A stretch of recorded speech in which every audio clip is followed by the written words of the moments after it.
Ice cream and mass incarceration, some of the most polar opposite things you can imagine. If you've gone on Facebook or watched the news or watched TV, you may know where I'm going with this. Ben & Jerry's released an advertisement this past 420 holiday calling on lawmakers to expunge everybody's cannabis convictions. This ad went viral, and within minutes, it had over 7.1 million views on Twitter alone.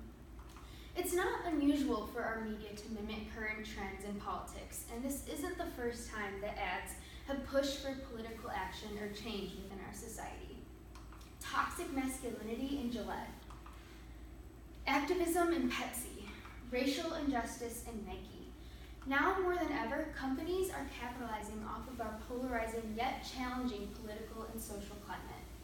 While these viral ads start conversations long overdue, I can't help but ask myself, since when is social justice for sale? To recognize the prevalence of commodification of social justice, we'll first dive into Danae Clark's article, Commodity Lesbianism, to understand the process of it. And then we will relate her theories to two viral ads, both from Pepsi and then from Nike. Commodity lesbianism discusses the complex relationship between capitalism and lesbian identity politics. Clark notes that lesbians, as a subculture, have not been targeted as a separate consumer group in the ways that other subcultures have. One of the biggest reasons for this is that advertisers fear that openly appealing to a homosexual market, their products will be negatively associated with homosexuality and will be avoided by heterosexual consumers. For this reason, she states that advertisers strive to create a dual marketing approach that will appeal to the homosexual consumer in the same way that the heterosexual consumer will not notice. Clark references the term gay window advertising to explain the ways in which companies do so.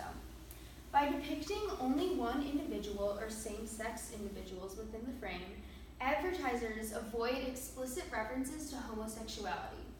If the heterosexual consumer does not notice this subcultural code, then the advertisers have successfully implemented this dual marketing strategy.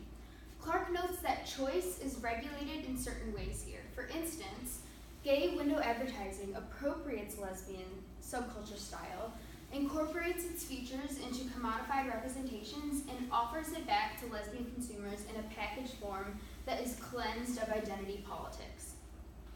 The result of this is that capitalists welcome homosexuals as consuming subjects, but not as social subjects. So, how do we see this played out in modern advertisements today?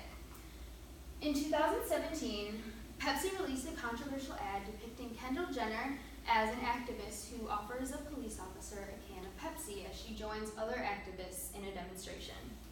Activists across the country expressed their outrage with Pepsi, who claimed that they were whitewashing and appropriating national protest. The ad stirred so much controversy that within 24 hours, Pepsi pulled it from the air completely. The company said in a statement, Pepsi was trying to project a global message of unity, peace, and understanding. Clearly, we missed the mark and we apologize. We did not intend to make light of any serious issue. Under the context of Clark's commodity theory, she would exploit Pepsi's dual marketing strategy. In the advertisement, Kendall Jenner is seen walking amongst a diverse group of protesters. Being that this ad appeared shortly after the hundreds of Black Lives Matter protests across the nation, Pepsi is most likely hinting at a form of protest related to social justice. In addition to the crowd demographics, by using Kendall Jenner as the main actress, Pepsi was trying to reach a very affluent audience. Clark would argue that Pepsi was trying to window advertise to two audiences, one of them being recent social justice activists most likely related to Black Lives Matter protesters, and the other being an affluent white community who think that they can come in and solve all the problems. Now, had the main actress been of color, Clark might argue that the advertisement would have only appealed to the Black community. As we all know, Pepsi is not the only brand capitalizing off of social justice incentives. In fall of 2018, Nike released an ad starring Colin Kaepernick after he was just let go from the NFL for protesting racial injustice against people of color during the national anthem. By choosing Kaepernick as the face of the campaign, Nike automatically associated itself with the Black community. For all of their good intentions, this is the result of tying a political movement to a brand. Supporting Nike isn't the same thing as supporting Black Lives Matter, but Nike certainly would be okay if you thought so.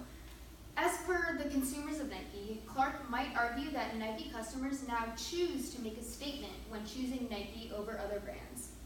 In this example, Nike incorporates features of the Black community into commodified representations. The Nike swoosh is now seen as a political and social statement rather than just an athletic symbol. Clark would argue that wearing Nike offers the choice of supporting or siding with a particular social cause. Overall, while both advertisements stirred conversation across the nation, if companies continue to use social justice as means to market their product, they need to realize their symbolic nuances within each reference. However, the theories within Clark's commodity lesbianism present structure for how brands will continue with this trend and how consumers will react to each statement.